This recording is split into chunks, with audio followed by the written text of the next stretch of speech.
Assalamualaikum warahmatullahi wabarakatuh. Perkenalkan, saya Fatmawati dari kelas 2A dengan NIM 2424312222. Baik, di sini saya akan melakukan pemeriksaan nafas dalam dan batuk efektif.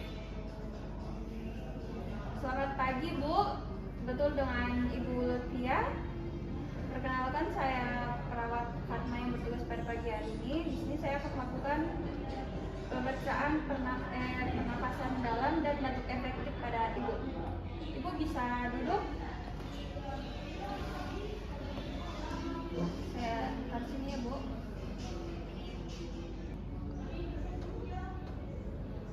Ibu bisa tangannya ditaruh.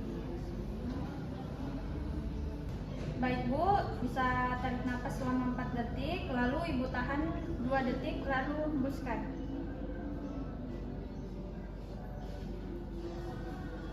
Ulangi lagi, Bu.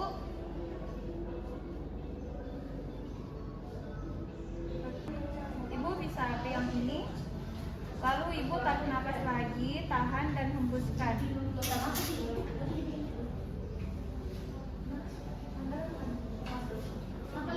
Baik, Bu, bisa diulangi, tapi Ibu batuk di sini.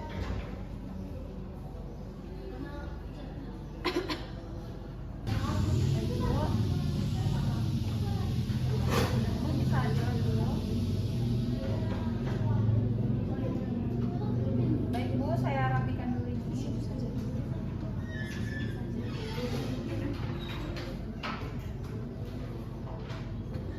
Ibu bisa baris lagi. Itulah tadi pemeriksaan yang dapat saya lakukan. Sekian dan terima kasih. Wassalamualaikum warahmatullahi wabarakatuh.